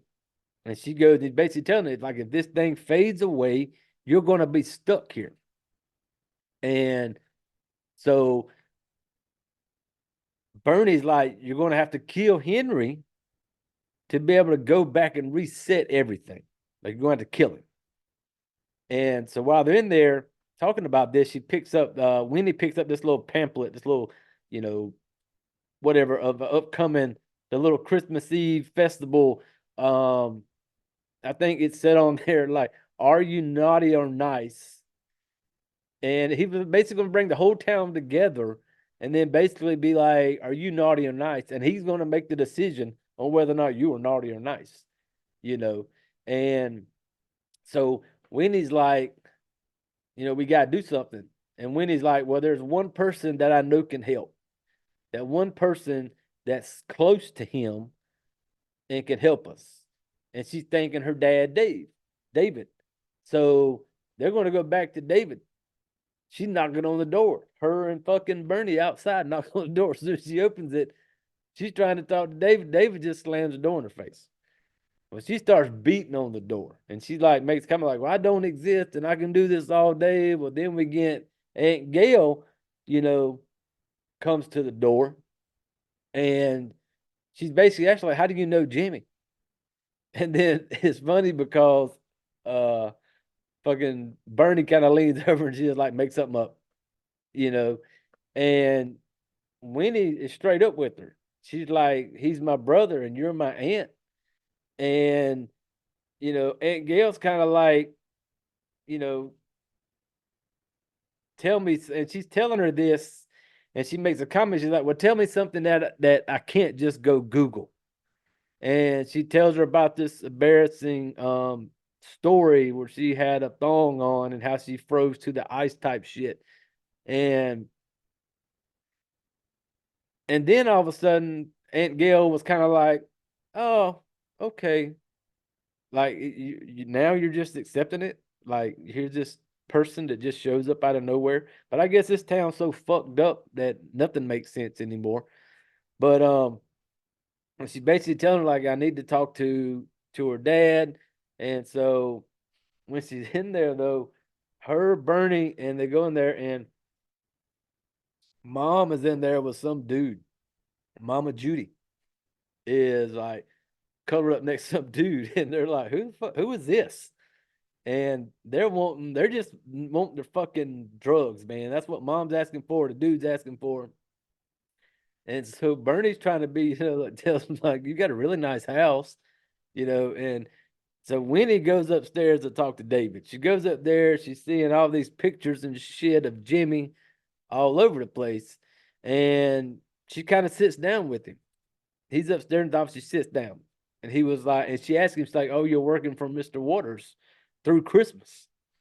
And he's like, yep, just like always. And he asked her if she's there to talk about Jimmy and how she knew him. And she was like, yeah, we used to go to school together, and she's talking about how he was like all state, played football, threw for like 6 touchdowns once. And then she kind of mentions that how he had got it telling David, like, yeah, you had gotten so excited that you had spilled like hot cocoa all over your pants during the game. And, you know, David's like really talking to her. Like they're having this like normal conversation. And he's telling her, he was like, it's crazy how one person, one life can change everything by being gone and they don't even know it.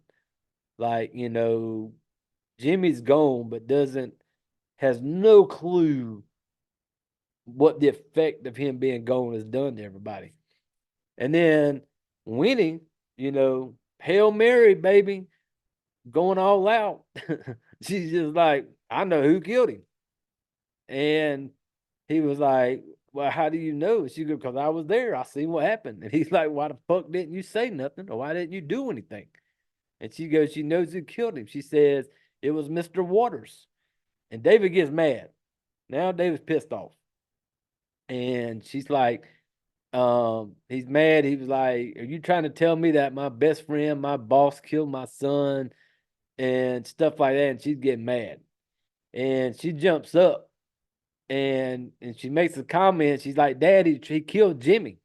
Well, then he gets even more mad because now he's only got one kid. And he was like, he says I have no children now.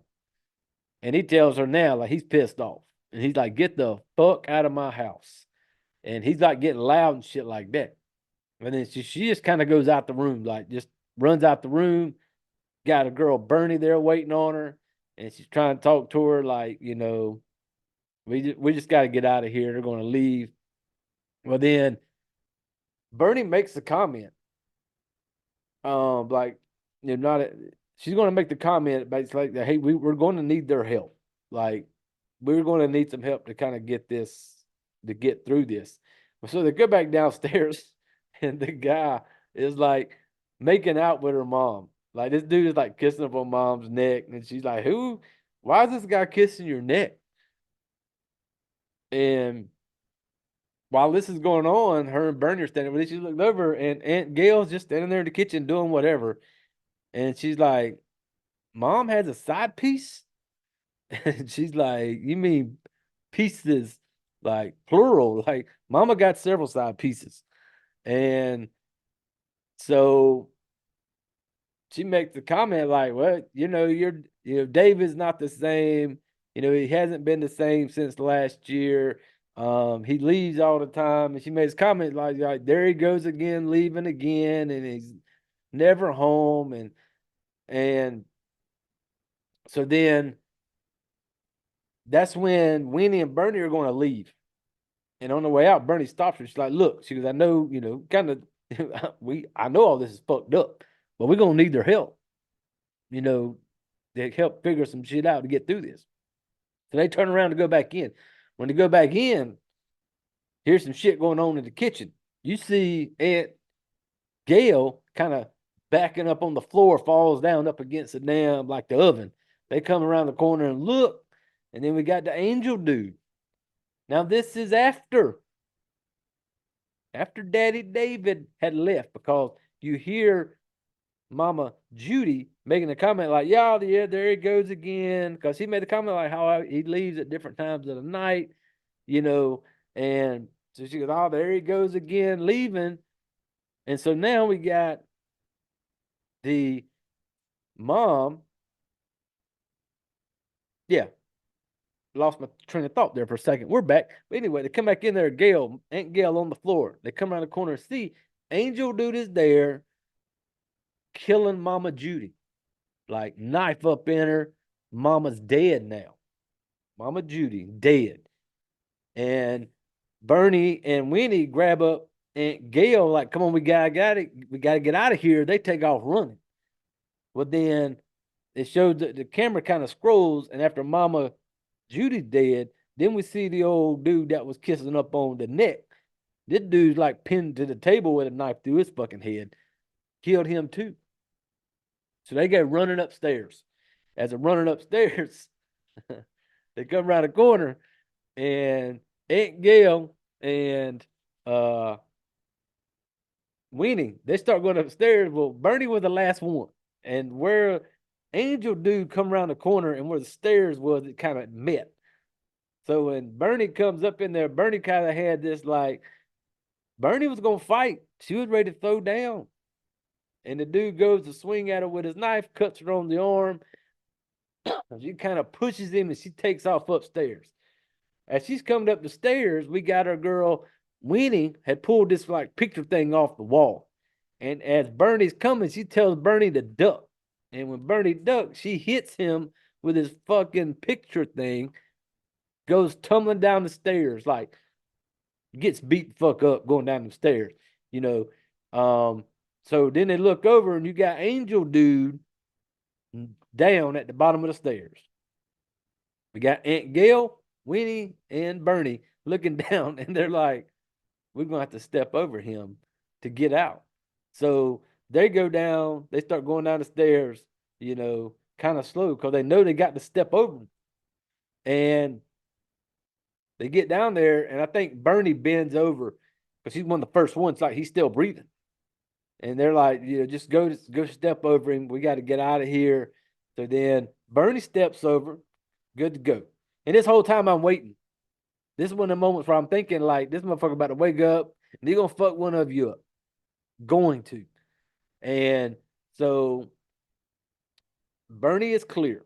She stepped over. Aunt Gail comes down. Aunt Gail's clear. Winnie goes to step over him. And when she steps over him, I'm like talking to the TV.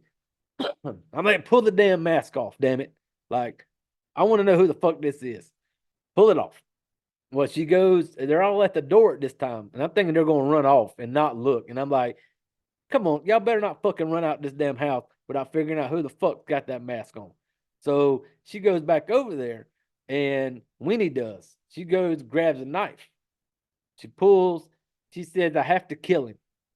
She goes, I got to kill him. That's the only way I can reset it. Got to kill. In her mind, I got to kill Henry Waters to reset this damn thing. So she's got the knife. She goes to take the mask off. When the mask comes off, it is fucking Daddy David. Daddy is the fucking angel guy. And he wakes up, kind of grabs the knife type thing to have a little thing, a little skirmish, and chases him out. He doesn't chase after him. He basically stays in the house and then just closes the door. And so I'm going, okay, that made sense now. What mom said earlier when he's like, he's always leaving at night type shit. He's leaving at night because he's the fucking angel. He's the killer. And so they they're going back and heading back to the theater. Cause now we got Aunt Gail, Winnie and Bernie. They go back to the theater. They look up, the aurora is kind of fading. It's almost gone. Ain't a whole lot of green left in the sky. So a girl, Winnie, might be stuck in this world. So they're up in the theater and they're talking. And at one point, Aunt Gail's talking to Winnie about everything, Jimmy being dead, all this stuff. And then she had asked her about her girlfriend, Karen. Karen, in the beginning, where she came up for Christmas Eve, her and her girlfriend's name was Karen. Um, and she asked her about where she at. And I recognized her from the movie, another Shudder movie called The Influencer, which is another fucking banger of a movie. If you haven't seen it, it's going on Shudder to check out. She's in it also, the girlfriend Karen. And I would scroll back up to the names, but it's in my notes and it'll take me a second. But if you've seen The Influencer, the lady that had the birthmark on the side of her face, but that is the girlfriend to Aunt Gail in this movie, Karen. And she basically tells her that, Karen's not here, that she was killed by the fucking angel, killer. And she's telling her, she goes, like, Jimmy's murder, like, broke your dad, and so I'm thinking, okay, it couldn't have been the dad David all along. Had to be fucking, Henry at some point, and I'm thinking that if it was Dave doing it now, did Mr. Waters use, like, he killed his son, like, went fucking killed his son Jimmy, and then was like, hey, the angel dude killed your son Jimmy, and did he make David start doing the killing for him? I don't know. Maybe it was part of I don't know. But that was kind of confusing at that moment, but it clears up later. So hang with us. So now she's basically telling her, because I think Aunt Gail told her that he must have been started using her dad as the killer. And because so then when he makes a comment, she goes, so now I have to kill my own dad. But then she's like, it's not really killing my own dad because, like, this is what I got to do to get back to normal. So it's not really like the dad. It's not her dad. So they all get together and they plan. They're going to get them a plan together. We got to lure Daddy David / Angel Killer to the theater. Luring to the theater. It's because when he makes the comments, he's like, hey, okay, let's kill my not dad. And so they turn on all the lights in the theater. And this whole town, man, it's like dark, just run down. It just seems dark and cold.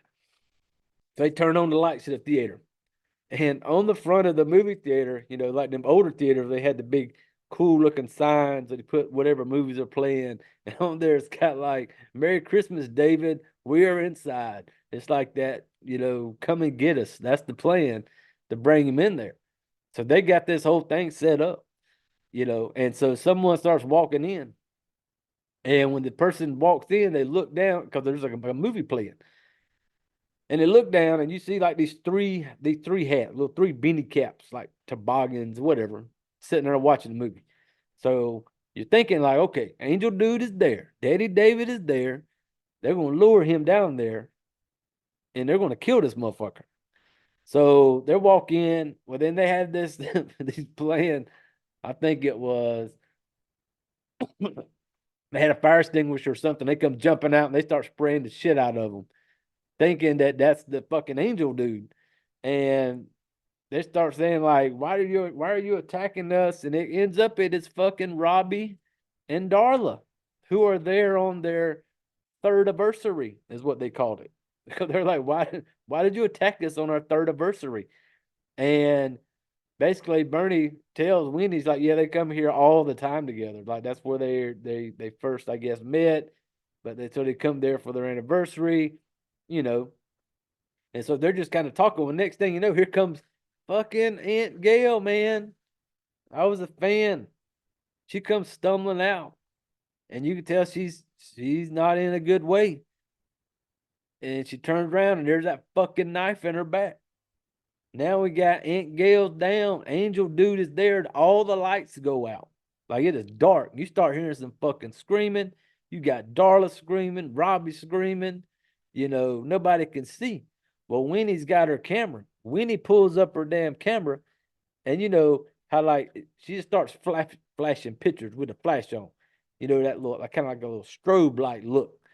And just to try to get around to see where she's fucking going.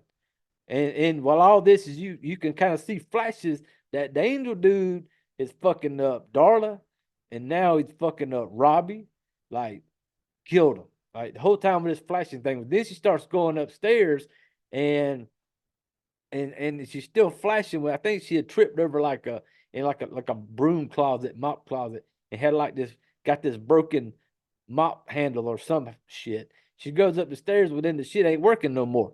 Well, at the same time all this is going on, our girl fucking Bernie's been up there trying to get the power back on. So Bernie's basically telling her to come upstairs, come to the foyer or whatever, and go to the lobby. And so then she comes, all of a sudden the lights come on as cause her flash stopped working on her camera. She's on the stairs holding that broken handle. And as soon as the light come on, you see fucking Angel dude right there about to get her. And she's got that broom handle broken off and like just shoves it fucking through him and stabs him with it. Boom. Angel dude is dead and down. Takes the mask off. Yep. It is her dad, not dad. And Bernie's kind of like, you know, you did it. So they're thinking it's good to go now. You have killed off the fucking angel killer. Now let's get you back to the pier before this Aurora goes away so you can get your wish and go back home. They go back out there to the thing, and her and Bernie are talking. And while she's talking to her, Bernie tells her, you know, Bernie's like, you like me, right? You know, just kind of talking to her. She's like, yeah, you know. And you know, they've become good friends. They've had their moment. There's something there with Bernie and Wendy, with Winnie, you can tell. And at this time, Bernie tells Winnie that this Christmas was going to be my last. Bernie was going to kill herself. So by her being there that night, she was going to kill herself. That Christmas Eve night, Bernie was going to kill herself. But with Winnie being there and everything that had happened that night has stopped that. And so then I'm thinking, okay, so you're coming there. You have actually saved Bernie's life. And so Bernie's like, I hate to see you go, just reset it. I'm going to be fine now. She no longer wants to kill herself. Winnie has come there and has helped Bernie. So she's like looking up at the big green aurora in the sky. I want my life back. I want to go home. Let me go type shit. She's getting mad. Nothing's happening. She's screaming, do I need to suffer any longer? Nothing is happening. And nothing. All this yelling. Now the aurora is getting a little more faded, but it's kind of red now. Because Bernie makes a comment like, I think you pissed it off. And she's like, what do I do? And then you start hearing clapping. It is that little who's been naughty or nice little thing downtown that fucking Mayor Waters is holding. And Winnie looks at Bernie and says that, and she says, "We got to kill Waters." And so they start running toward the downtown area. Wow. Then we jump to the little thing going on downtown. We got fucking on the stage. We got Mayor Waters, his wife, and they're saying like, "Oh, so and so brought us some cookies, for Christmas." And so Mayor takes the fuck, and it's them cookies you get in them old metal tins. Yeah, I know you. A lot of y'all seen them where it's got little different shapes and shit inside the little metal tin, you know. And as soon as he hands it to his wife, they gave him these cookies. He hands it to her wife. She literally just throws that shit right in the fucking trash can, you know. And he says, he starts asking. He's like, "Have y'all been naughty or nice?" And he's like, "This person has been nice." But then he looks over and he's got Buck up on stage with him. And he looks at Buck and he's like, "Brother, little brother, you've been naughty." And apparently Buck has put him for a transfer out of there. Buck basically says, "I don't want to do this anymore." Buck doesn't want to, he wants to get out of there. He doesn't like the way things are. Mayor Walters is like, "Hey man, I forgive you." They do a little kind of go to like try to hug him. Next thing you know, Mayor Walters is killing his own brother, fucking Buck, killing him. He's on the fucking naughty list, Buck. Gentleman break, thank you. And so as he kills him, um, next thing they have put Buck in the angel outfit, and they strung him up with some rope, and they like pull him up like he's gonna be the fucking ornament on a Christmas tree. Um, and so Winnie and them come running back up through there, and as they're running up through the town, Henry's wife is up there like telling him like, Henry is an angel. He'll give you anything you need. But the people in the town are like zombified looking. They're just kind of like staring up at him like, I don't know if they're, you know, I don't know what's got them that way. But as Winnie and them come up through there, people won't even move. They're like trying to tell them like, y'all need to leave, get out of here, and stuff like that. And so nobody's leaving. So Mr. fucking Mayor, after that, I think they get up on stage with them.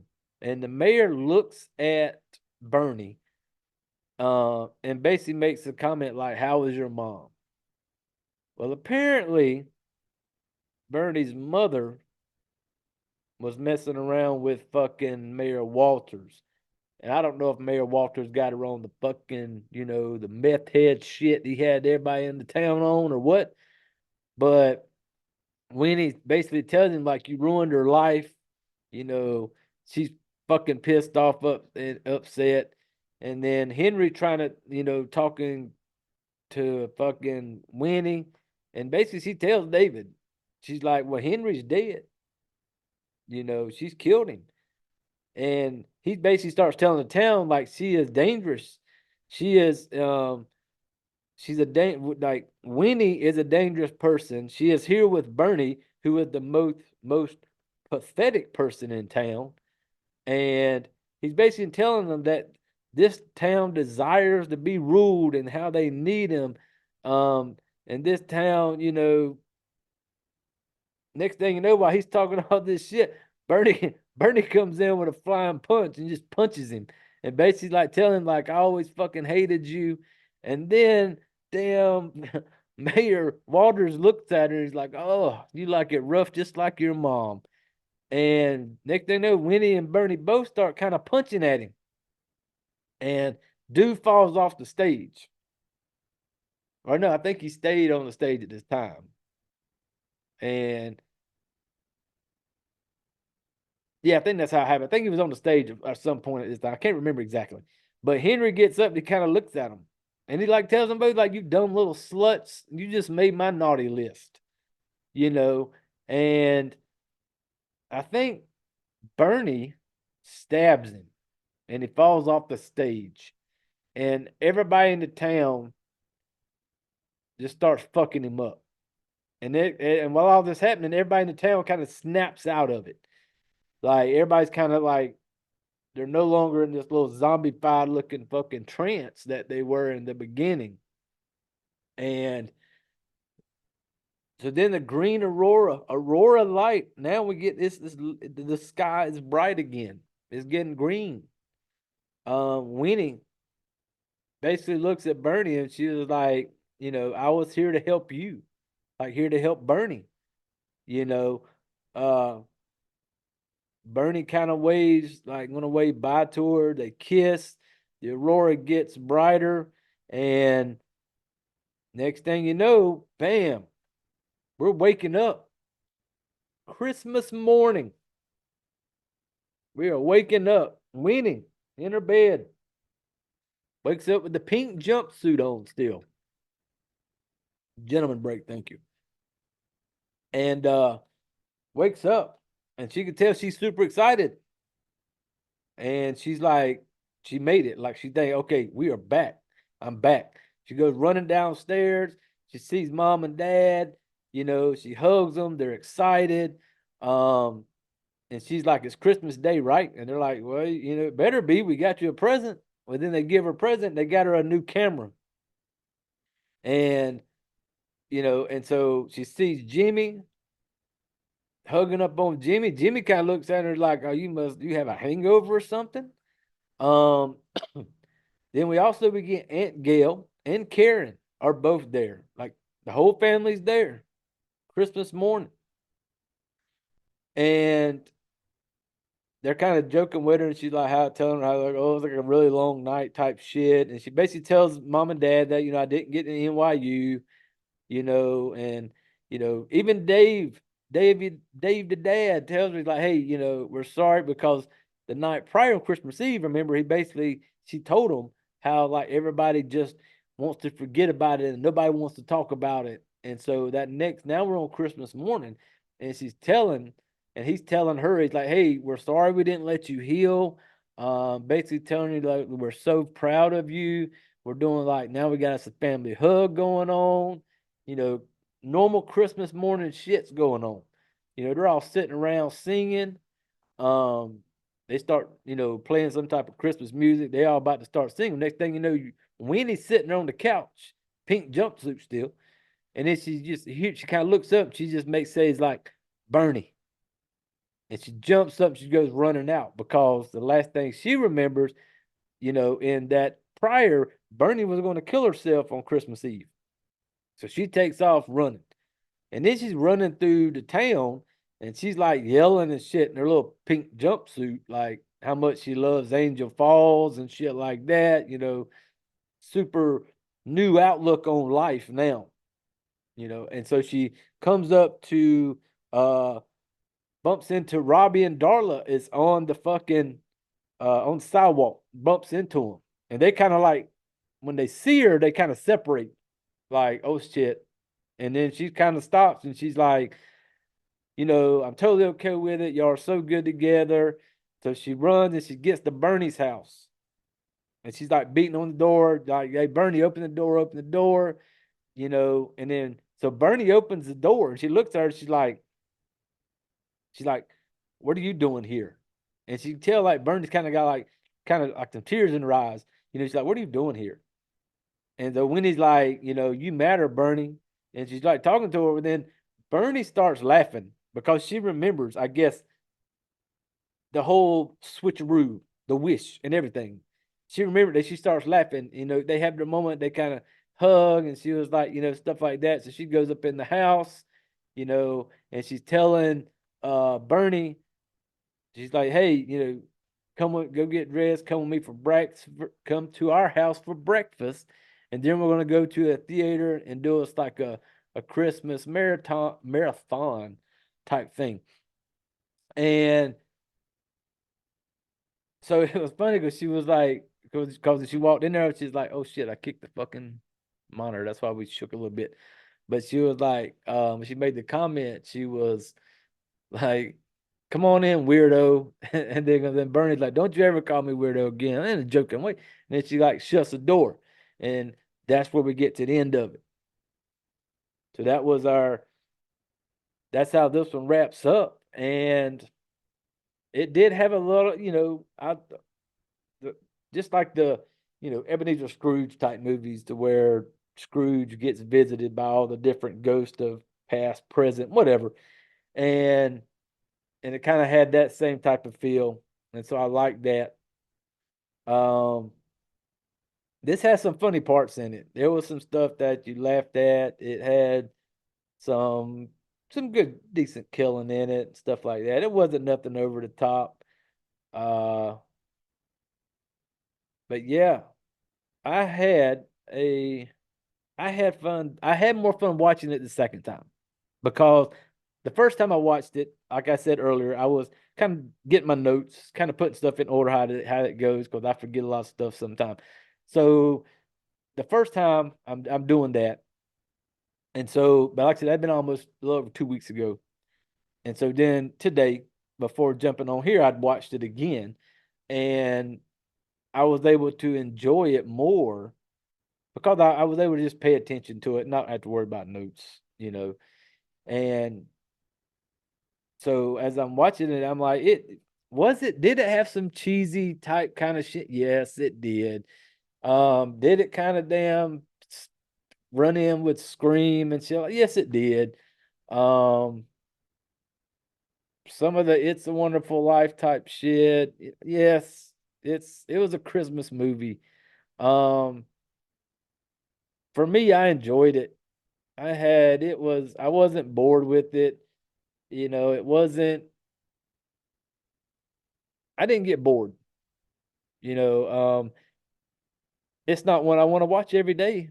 I'm not going. I wouldn't want to sit down and just any given time. But this could be a every now and then around holiday time, if this one were to pop up, and give it a watch. So it's going to be a fuck. We're gonna fuck this one. We're going a fun fuck. It's Christmas, and for me, because I enjoy Christmas movies. Um, So for me, it's a fuck. It's a fun fuck. I would go back to around holiday time, because there's certain movies I don't want to. I don't really watch Christmas movies any other time of the year except Christmas. So I'm not going to go, pulling this one back up. 3, 4, 5 months from now. It may be every now at Christmas time, just if it comes across and I see it and I watch it. So that's why it's a fuck for me, because I enjoyed it. I wasn't bored. Um, I liked that it was a Christmas movie. So, and that's different. Everybody's got different opinions of movies. Some people say because this one did have a little comedy side to it. A lot of people say, well, horror and comedy can't go together. Hey, it's opinions, man. That's what I like about horror movies. Any type of movie, really, is everybody can have different opinions. Somebody else may watch it and think, I never want to see that again. Well, that's fine. I don't judge nobody on what their view is on movies. I never will. I tell everybody, I can sit here and tell you that, this a movie could be the worst thing I've ever seen in my life, but I'm still going to tell you to go watch it, because it could be the best thing you ever see. So that's how I feel about movies. I just like getting on here and talking about them, and talking about it just like I would if you were sitting right here next to me, across the table, having you a beverage, just talking shit about a movie. That's what I enjoy doing. Gentleman Jack break. Thank you. So, yep, that's going to be it for It's a Wonderful Knife. Check it out on Shudder. Um, I don't know what the next episode is going to be. I'm probably going to keep it Christmas. I am leaning toward um shit. I forgot the name of it now. Oh well. You'll find out when I figure it out. But it is going to be a holiday Christmas movie. I do know that. I'm going to have to figure out. I know the one I want. I just can't remember the fucking name of it. I will try. That will should be next week's episode. Like I said, I don't like to really have a plan. Um, Hey, man, I appreciate everybody who has stopped by and listened. I appreciate anybody who has stopped by on Facebook or Instagram. I've been hit up about, recovery from the surgery or whatever. I appreciate it, the well wishes and all that stuff. I really do. Thank you to people that stop by and take some time out of your day and listen to me talk shit. But yeah, that's going to do it for this episode. I don't even know what number episode this is, but if you're listening to this should be Friday, and you've made it through another week, made it another week down, almost Christmas time, man. Best time of the year. I love this time of the year. So I am looking forward to the next, 2 or 3 weeks, get through the holidays, even though I will be pretty much confined to this house with my little knee scooter, my little office chair, and my crutches, and my little horror Yeti filled with my gentleman Jack. Hold on. Gentleman break, thank you. But yep, I'm looking forward to it. I hope everybody. I should have another episode up before Christmas time though. So I'm gonna save my Christmas wishes until the next one. Because that'd be, let me look at my thing. Yeah. But hope everybody has a great weekend. Can't wait to see what we're watching and talking shit about next week. So that's gonna do it for this episode of Triple FMK. It's a Wonderful Knife 2023. It's a fun fuck for me. Go check it out. Swing by in the comments. Let me know what you think. Would you fuck it, marry, or kill it? So until next time, we've reached that part of the show, family, where I need you to gather up all your shit, grab your drinks, put your chairs away, and get the fuck out of here. Are you a true crime fanatic? Do you want to know all the morbid details? Do you think talking about serial killers is fun? If you answered yes, then you're in the right place and have finally found your crew. Join hosts Dave Jari and Garrett Corder from Criminal AF every Monday to discuss some of the most heinous crimes imaginable while having fun doing it. Dave and Garrett bring a unique and unfiltered approach to their storytelling that will have you shocked beyond belief one minute and laughing out of your seat the next. This is not your grandma's true crime podcast. While we understand that Criminal AF is not for everyone, we ask that you'll at least give it a listen. And if it's not for you, hey, thanks for checking it out. See ya. But if it is, Welcome to the debauchery.